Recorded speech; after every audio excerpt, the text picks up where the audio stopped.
अभिवादये अहमस्मि गवीश द्विवेदी अत्र भवतां स्वागतम् एतस्मिन् डीडी न्यूज़ वार्ता प्रसारणे। आदौ प्रमुखवार्ताः।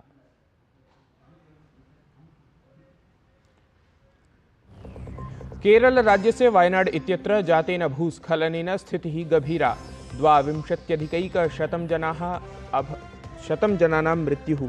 सेनायाः सहयोगेन तत्र साहाय्योद्धारकार्याणि सन्ति प्रवर्तमानानि। अनेकानि राज्यानेपि सहयोगार्थम् अग्रे आगतानि। केरल राज्ये उद्घोषितः द्विदिवसीयः राजकीय शोकः। सर्वेपि सार्वजनिकसमारोहाः तत्र स्थगिताः सन्ति।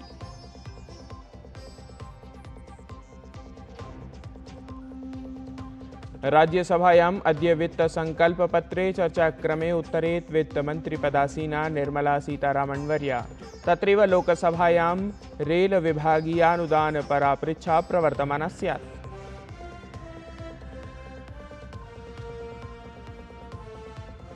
दिल्ली प्रतियोगी परीक्षा प्रशिक्षण केन्द्र दुर्घटनामालक्ष्य उच्चन्यायालये अद्य भवेत् वादश्रवणम्। याचिकायाः उच्चस्तरीयान्वेक्षणस्य अस्ति पृच्छा।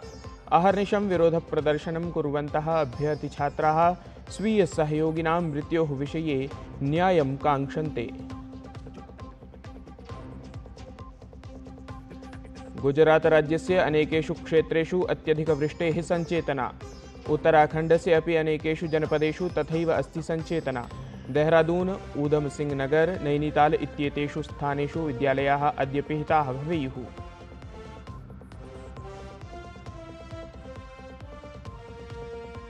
गोलान हाइट्स इत्यत्र 12 बालानां मृत्योः इस्राएल देशेन स्वीकृतः प्रतीकारः। बेरूत आक्रमणे हिजबुल्ला इत्यस्य सीनियर कमांडर फुआद शुक्र इत्येतस्य मृत्योः कथनं प्रकाशितम्। त्रयाणां नागरिकाणाम् अपि मृत्युः सञ्जाता।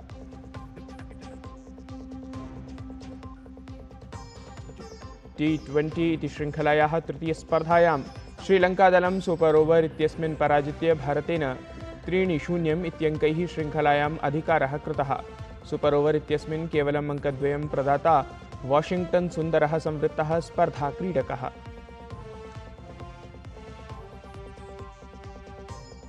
पेरिस ओलम्पिक प्रतियोगितायाम् अद्य लक्ष्यवेध, मुष्टामुष्टि, बैडमिण्टन्, टेबल टेनिस इत्येतासु स्पर्धासु भारतीयक्रीडकाः कुर्युः उत्कृष्टप्रदर्शनम्। टेबल टेनिस स्पर्धायां मनिका बत्रा इत्यसौ उपान्त्यचक्रे स्थानम् अर्जितुं प्रयतेत। तत्रैव बैडमिण्टन् स्पर्धायां सिन्धुः लक्ष्यसेन इत्यनयोः भवेत् दृष्टिः।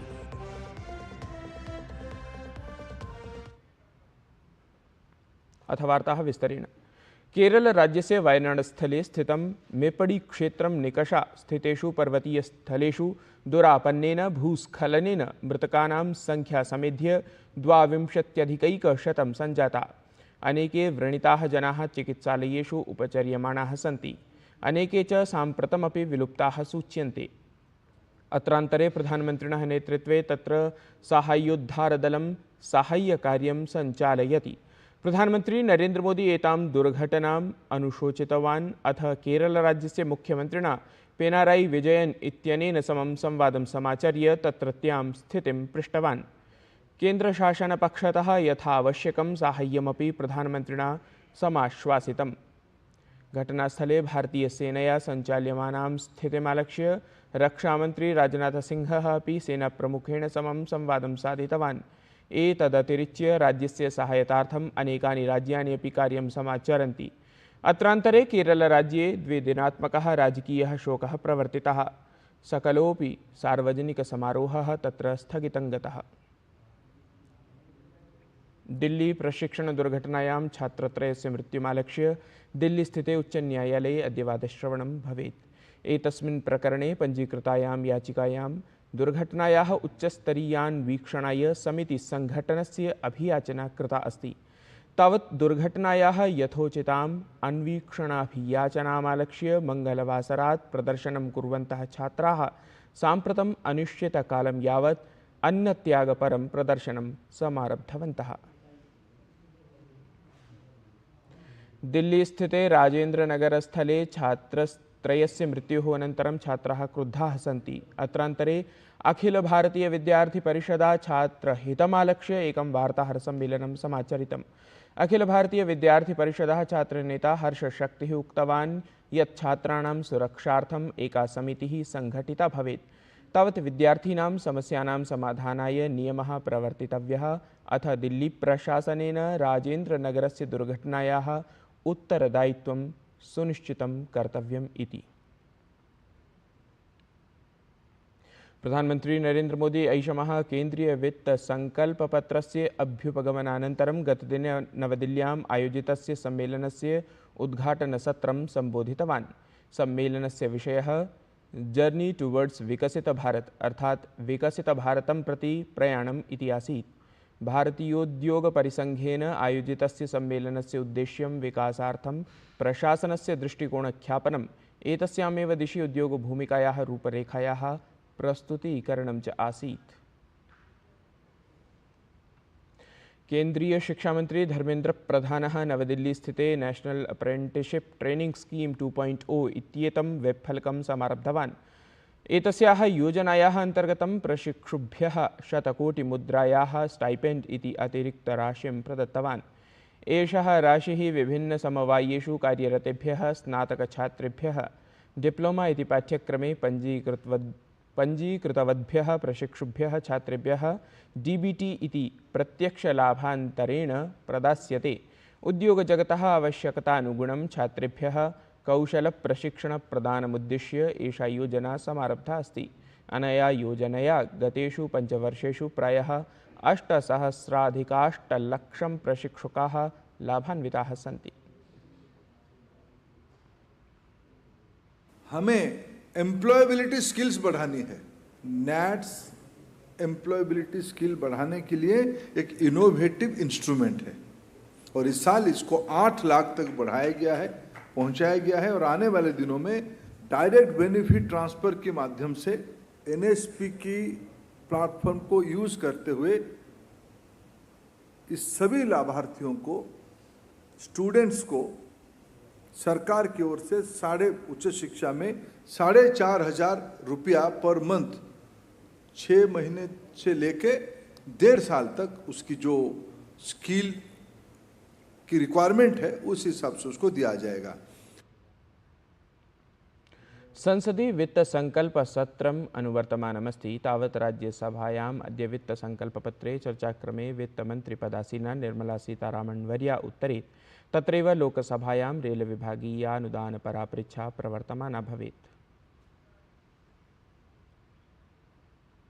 वित्तमन्त्रिपदासीना निर्मला सीतारामन्वर्या लोकसभायां वित्तसंकल्पपत्रचर्चावसरे गतदिने उत्तरितवती। तत्र सा उक्तवती यत् एतत् वित्तसंकल्पपत्रं विकसितभारताय अस्ति, अथ एतत् हि लोकानाम् आकाङ्क्षाः पूरयितुं समर्थः अस्ति।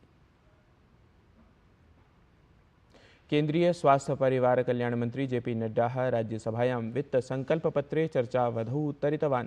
तत्र सः उक्तवान् यत् ऐषमः वित्तसंकल्पपत्रं विशेषवृद्धिपरम् अस्ति इति। यह बजट इंक्लूसिव ग्रोथ का बजट है, सस्टेनेबल डेवलपमेंट का बजट है, इकोनॉमिक रेजिलियंस का बजट है। विकसित देश की आर्थिक ताकतें, आर्थिक स्थितियां डोलमोल हो रही हैं, लेकिन हम इकोनॉमिक रेजिलियंस के साथ कोविड-19 के पेंडेमिक के बाद अगर खड़े हैं तो यह हमारे इकोनॉमिक रेजिलियंस के बारे में बताता है। यह हमारे इमीडिएट नीड्स को एड्रेस करता है और दूसरा, रोबस्ट फ्रेमवर्क के तहत लॉन्ग टर्म प्रोस्पेरिटी की चर्चा करते हुए उसको आगे बढ़ाता है। यानी दूरंदेशी भी है और वर्तमान की परिस्थितियों से उन चैलेंजेस को एक्सेप्ट करने वाला और उसको एड्रेस करने वाला बजट है। ये 360 डिग्री इम्पैक्टफुल बजट है। आगामी मासे राजधान्यां दिल्ल्यां कृष्यर्थशास्त्रिणां 32तमम् अन्ताराष्ट्रियं सम्मेलनम् आयोजयिष्यते, यत्र स्थायी कृषिखाद्यप्रणालीं प्रति परिवर्तनम् इत्यस्मिन् विषये कृषिवैज्ञानिकाः चर्चां करिष्यन्ति। ICAR NIAP इत्येतयोः संस्थानयोः सहयोगेन आयोजयिष्यमाणे एतस्मिन् सम्मेलने 75 देशानां प्रायः 40,700 प्रतिनिधयः प्रतिभागितां समाचरिष्यन्ति। एतस्मिन् विषये गतदिने नीति आयोगस्य सदस्यः प्रोफेसर रमेश चन्दः वार्ताहरान् संसूचितवान्। दिल्ली मदिरा नीति प्रवञ्चना प्रकरणे प्रमुखः कश्चन विषयः समक्षमागतः। केन्द्रीयान्वेषणाभिकरणस्य प्रतिवेदनेन इदं प्रमाणितं जातं यत् दिल्ली मुख्यमंत्री अरविंद केजरीवालः एव मदिरा नीति प्रवञ्चना प्रकरणस्य मुख्यचिन्तकः अस्ति। अथ केन्द्रीयान्वेषणाभिकरणेन एतस्मिन् प्रकरणे केजरीवालम् अथ अन्यापराधिनः विरुध्य राउज़ एवेन्यू न्यायालये चार्जशीट् इति प्रतिवेदनं प्रस्तुतं कृतम्। अपरत्र च भाजपादलीयः प्रवक्ता शहजाद पूनावाला इत्यसौ कांग्रेसदलम् आक्षिप्तवान्। असौ उक्तवान् कांग्रेसदलम् अनवधानताकारणेन जायमानाः घटनाः विरुध्य कथमपि न ब्रूते। ऋतुविज्ञानविभागेन उत्तराखण्डराज्यस्य समेषु अपि जनपदेषु आगामिनं 2 दिनं यावत् वृष्टेः पूर्वानुमानम् अभिव्यक्तीकृतमस्ति।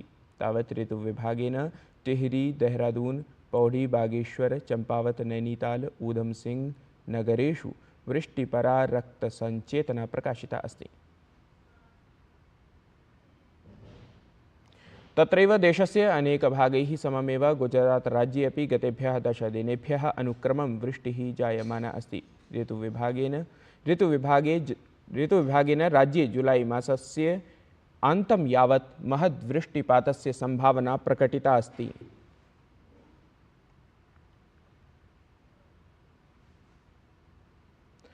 भारतेन पेरिस ओलम्पिक इत्येतस्यां हि प्रतियोगितायां द्वितीयं पदकं समर्जितम्। मंगलवासरे 10 मीटर एयर पिस्टल इत्येतस्यां मिश्रितस्पर्धायां सरबजोत सिंहेन सह मिलित्वा मनुभाकर इत्यसौ कांस्यपदकं समर्जयताम्।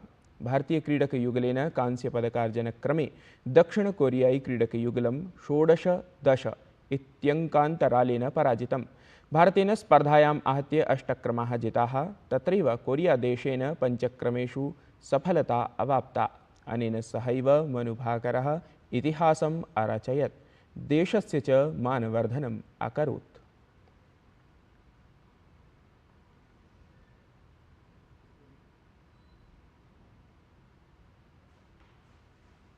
एतत् हि वार्तासंस्करणम् अधुना सम्पद्यते। अभिनवाभिः वार्ताभिः सह पुनः उपस्थास्यामः। तावन्मङ्गलं भूयात्।